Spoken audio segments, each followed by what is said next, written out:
Top 10 des pelleteuses géantes les plus puissantes au monde en action. Imagine une machine capable de déplacer l'équivalent d'un immeuble entier en une seule journée de travail. Une machine dont le godet seul est plus grand qu'une voiture. Une machine dont le moteur développe plus de puissance que 10 camions réunis. Ce n'est pas de la science-fiction. Ce sont les pelleteuses géantes, les excavateurs hydrauliques les plus impressionnants jamais construits par l'être humain. Et aujourd'hui, sur BTP Extrême, on va voir les 10 modèles les plus puissants de la planète à l'œuvre. On va parler de leurs chiffres, de leur histoire, des chantiers sur lesquels elles opèrent, et de ce que ressentent les hommes qui les pilotent au quotidien. Si tu es passionné par la puissance des engins de chantier, par le génie mécanique, ou si tu es simplement curieux de voir des machines qui repoussent les limites du possible, tu es exactement au bon endroit. Bienvenue sur BTP Extrême. Abonne-toi si ce n'est pas encore fait, la cloche de notification, tu l'actives maintenant, parce que tu ne veux pas rater la prochaine vidéo sur les grues géantes. C'est parti. On commence par le numéro 10, et je te préviens, même le 10e va t'en mettre plein les yeux. Numéro 10, Caterpillar 390 FLME. Numéro 10. Le Caterpillar 390 FLME. Poids opérationnel, 90 tonnes. Puissance moteur, 522 kW, soit environ 700 chevaux. Capacité du godet standard, jusqu'à 6,4 m3. Regarde ce bras hydraulique s'enfoncer dans le sol. Il ne creuse pas, il arrache. Chaque mouvement déplace plusieurs tonnes de matière en quelques secondes. Ce modèle est équipé du système CAT Grade, un assistant de terrassement numérique qui guide le conducteur pour atteindre la cote exacte de fouille sans mesure manuelle. Le Caterpillar 390F est utilisé sur les grands chantiers d'infrastructures partout dans le monde. Autoroutes, ports, mines à ciel ouvert, barrages. Sa cabine pressurisée offre au conducteur une isolation quasi totale des vibrations et du bruit. Parce qu'à 90 tonnes, quand la machine frappe la roche, le choc est violent. Son prix neuf ? Entre 800 000 et 1 million d'euros selon la configuration. C'est le bas du tableau, le numéro 10 de notre classement. Et pourtant, 90 tonnes, ça reste une machine que la plupart des gens n'ont jamais vue d'aussi près. On Monty. Numéro 9. Le Komatsu PC 2000-8. On passe à 204 tonnes en ordre de marche. Puissance, 1119 kW, soit près de 1500 chevaux. Le godet, 12 m3 en configuration standard, jusqu'à 15 m3 en godet charbonnier. Le PC2000 est une machine conçue spécifiquement pour l'exploitation minière. Komatsu, le constructeur japonais fondé en 1921, a développé cette série pour répondre aux exigences des grandes mines australiennes et canadiennes, où la productivité se mesure en milliers de tonnes par heure. Ce qui est fascinant avec cette machine, c'est sa transmission hydrostatique. Contrairement aux pelleteuses conventionnelles, le PC2000 utilise un système de commandes électro-hydrauliques qui donne un retour tactile exceptionnel à l'opérateur. Les mouvements sont fluides malgré la masse. En cabine, on a l'impression de piloter quelque chose de beaucoup plus léger. Komatsu intègre sur cette génération son système Contrax, un boîtier GPS et télémétrie qui transmet en temps réel les données de production, de consommation et d'entretien aux gestionnaires de flotte. Sur une mine, savoir exactement ce que fait chaque machine à chaque instant vaut des millions en optimisation. On continue à monter. Numéro 8, et là, le nom qu'on va citer, tu le connais peut-être déjà. Numéro 8. On entre dans la cour des très grands avec Liebherr. L'entreprise familiale allemande fondée en 1949 par Hans Liebherr avec une seule grue à tour. Aujourd'hui, Liebherr est l'un des 3 leaders mondiaux du matériel de construction, présent dans 140 pays. Leur R9150 pèse 150 tonnes. Puissance moteur, 783 kW. Mais c'est surtout le R9200 qui retient l'attention dans cette plage de puissance. 200 tonnes, 2 moteurs diesel développant ensemble 1118 kW et un godet qui peut avaler jusqu'à 12 m3 en une seule prise. Regarde les chenilles de cette machine. Leur largeur atteint parfois 900 mm, presque 1 mètre. Cette largeur est calculée pour réduire la pression exercée sur le sol, permettant à la machine d'opérer sur des terrains moins portants sans s'enfoncer. Sur les chantiers miniers humides, c'est une qualité essentielle. La cabine du R9200 est montée sur cils en bloc, des amortisseurs en caoutchouc qui absorbent les vibrations. Le conducteur travaille dans un environnement à 68 décibels maximum, l'équivalent d'une conversation normale un peu animée. Pour une machine de 200 tonnes en plein travail, c'est un exploit acoustique. Liebherr fabrique ses composants hydrauliques en interne, les pompes, les moteurs, les vérins. Cette intégration verticale leur donne un contrôle total sur la qualité et la durabilité de leur machine. Les opérateurs de mines témoignent régulièrement de Liebherr atteignant 30 000 heures de service avec une maintenance rigoureuse. C'est 15 ans de travail intensif. Numéro 7. Hitachi EX 2600-7. 260 tonnes. Puissance totale des deux moteurs, 1470 kW. Godet, jusqu'à 15 mètres cubes. Hitachi Construction Machinerie, filiale du groupe Hitachi fondée au Japon en 1910, est un acteur souvent sous-estimé dans le monde des grandes excavations. Leur EX 2600 est pourtant l'une des références absolues dans les mines de cuivre et de charbon en Amérique du Sud et en Asie. Ce qui différencie Hitachi sur ce segment machine. Sur un chantier minier où circulent des camions-bennes de 300 tonnes, la visibilité totale est une question de survie. 260 tonnes. Et on est encore au numéro 7. La suite devient vraiment intéressante. Numéro 6. Le Caterpillar 6060 FS, aussi connu sous son ancienne dénomination OEK RH4 Sense, avant que Caterpillar rachète la division minière d'eau EK en 1998. Cette machine pèse 590 tonnes en configuration face Chauvel, c'est-à-dire avec son godet orienté vers le haut, pour attaquer les fronts de taille. Puissance combinée des deux moteurs Caterpillar C175, 2984 kW. C'est plus de 4000 chevaux. Le godet en configuration standard contient 28 mètres cubes, soit environ 50 à 55 tonnes de roche par prise. Regarde ce qui se passe quand ce godet frappe la paroi de roche. L'impact est colossal. La roche éclatée. Et en moins de 30 secondes, les débris sont chargés dans un camion-benne de 200 tonnes.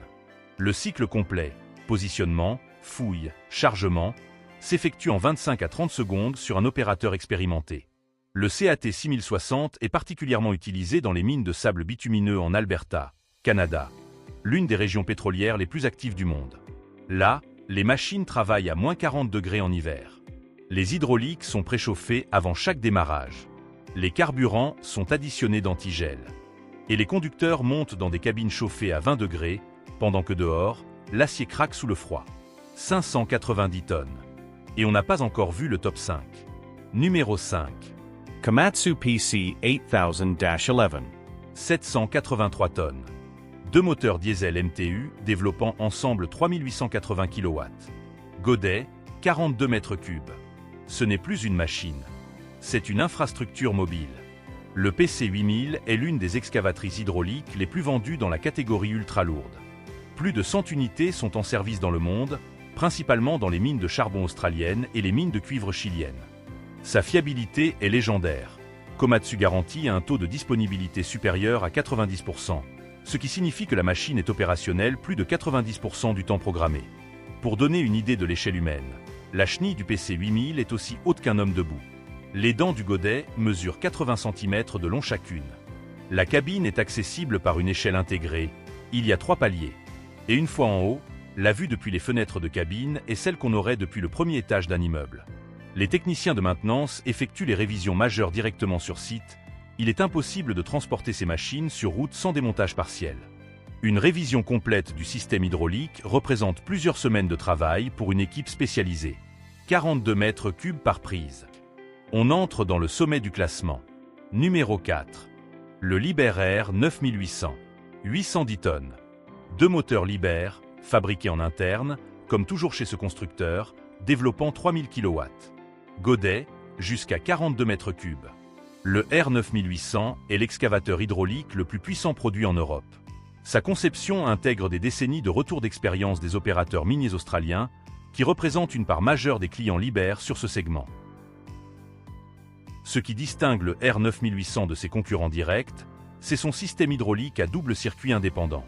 Si un circuit tombe en panne, une pompe qui lâche, un joint qui cède, la machine continue à fonctionner à puissance réduite avec l'autre circuit. Sur une mine où chaque heure d'arrêt coûte plusieurs dizaines de milliers d'euros, ce redondance n'est pas un luxe. C'est une nécessité économique. Liber propose aussi un service de maintenance préventive basé sur l'analyse des huiles. Prix d'achat, entre 12 et 15 millions d'euros selon la configuration. On approche du sommet. Numéro 3. Et là, on franchit un seuil symbolique. Le CAT 6090 FS, anciennement Terex RH4 Sense avant le rachat par Caterpillar, pèse 980 tonnes en configuration face Chauvel. Près de 1000 tonnes. C'est l'excavateur hydraulique le plus lourd jamais produit en série. Deux moteurs MTU 03. Le numéro 2 va te surprendre par son gabarit. Et le numéro 1, tu vas comprendre pourquoi on en parle en derme. Numéro 2. Et ici, On va rendre hommage à une philosophie de construction qui s'oppose frontalement à la course au gigantisme. Le Komatsu PC 5500-6 pèse 505 tonnes. Moins lourd que le numéro 3. Mais sa conception est considérée par de nombreux ingénieurs miniers comme la plus aboutie du secteur. Pourquoi ? Parce que la productivité d'une machine ne se mesure pas à son poids, elle se mesure à ses cycles par heure, à sa disponibilité et à son coût par tonne excavée. Le PC 5500 tourne en moyenne à 230 à 250 cycles par heure sur un chantier bien organisé. Son taux de disponibilité dépasse régulièrement 93%. Et sa consommation de carburant par tonne excavée est parmi les plus basses de sa catégorie. Komatsu a également lancé sur cette gamme son programme intelligent Machine Control, déjà évoqué dans d'autres vidéos, qui permet à la machine de suivre automatiquement un plan de terrassement numérique en 3D. Le conducteur guide les mouvements amples, la machine gère la précision finale. Résultat, des profils de fouille parfaitement conformes au plan, sans reprise, sans surexcavation. La numéro 2 mérite cette place non pas parce qu'elle est la plus lourde, ni la plus puissante, mais parce qu'elle représente ce que l'industrie considère comme l'optimum de l'excavation hydraulique. L'équilibre parfait entre puissance, précision, fiabilité et économie. Et maintenant, numéro 1. La machine dont on parle depuis le début. Celle qui n'a aucun équivalent. Celle qui ne ressemble à rien de ce qu'on a vu jusqu'ici. Numéro 1. La Bagge 293. Cette machine n'est pas une pelleteuse hydraulique. C'est une excavatrice à roues à godet, une technologie différente, mais qui s'inscrit dans la même famille des engins de terrassement géants. Et elle mérite absolument la première place de ce classement. Construite par Takraf en Allemagne, la Bagge 293 est officiellement reconnue par le livre des records Guinness comme la plus grande machine terrestre jamais construite par l'être humain. Les chiffres sont tellement extrêmes qu'ils semblent irréels. Poids, 14 200 tonnes. Hauteur, 96 mètres, soit un immeuble de 30 étages. Longueur, 225 mètres, plus de 2 terrains de football placés bout à bout. La roue à godet à l'avant mesure 21,6 mètres de diamètre. Chacun des 18 godets de cette roue contient 8,5 mètres cubes. Puissance installée, 16,5 MW, soit l'équivalent de la consommation électrique d'une ville de 15 000 habitants. Et oui, la Bagge 293 fonctionne à l'électricité, alimentée par des câbles de haute tension posés sur le terrain minier au fur et à mesure de sa progression. Sa capacité d'excavation, 240 000 mètres cubes par jour. Pour visualiser ce chiffre, c'est un cube de terrain de 62 mètres de côté. Chaque jour. Effacé de la carte. La Bagge 293 opère dans la mine de lignite de Garzweiler, en Allemagne de l'Ouest, une mine à ciel ouvert destinée à alimenter les centrales thermiques de la région. Elle n'avance que de quelques centaines de mètres par an. Mais sur son passage, le paysage est transformé de manière irréversible. Ce qui est remarquable, c'est la vitesse de déplacement de cette machine, 0,6 km/h au maximum. Elle ne se déplace jamais sur route. Ses chenilles, 5 trains de chenilles de chaque côté, répartissent son poids colossal sur une surface suffisante pour ne pas s'enfoncer dans le terrain meuble d'une mine de lignite. Un équipage de 5 personnes suffit à l'opérer. 5 personnes pour la plus grande machine du monde. Ce contraste entre l'échelle de la machine et le nombre d'opérateurs illustre parfaitement où en est l'automatisation dans l'industrie minière. La Bagge 293 n'est pas juste un engin de chantier. C'est un monument d'ingénierie allemande. Une cathédrale d'acier et de câbles qui se déplace au ralenti dans un paysage lunaire, déplaçant des millions de tonnes de terre aussi régulièrement qu'une horloge. Et quand tu la vois en vrai, et il est possible de la voir, le site de Garzweiler est accessible au public depuis certains points d'observation, tu comprends viscéralement que l'être humain est capable de construire des choses qui défient l'entendement. Voilà notre top 10. Du Caterpillar 390F, déjà une machine impressionnante à 90 tonnes, jusqu'à la Bagge 293 et ses 14 200 tonnes. 10 machines qui représentent le sommet de ce que l'ingénierie humaine est capable de produire pour déplacer la Terre. Ce qui me frappe le plus dans ce classement, ce n'est pas les chiffres bruts de puissance. C'est la sophistication. Ces machines sont des ordinateurs géants montés sur chenilles. Elles collectent des données, elles optimisent leurs mouvements, elles préviennent leurs propres pannes. Et pourtant, derrière chaque levier, il y a un homme ou une femme formés pendant des années pour tirer le meilleur de cette puissance.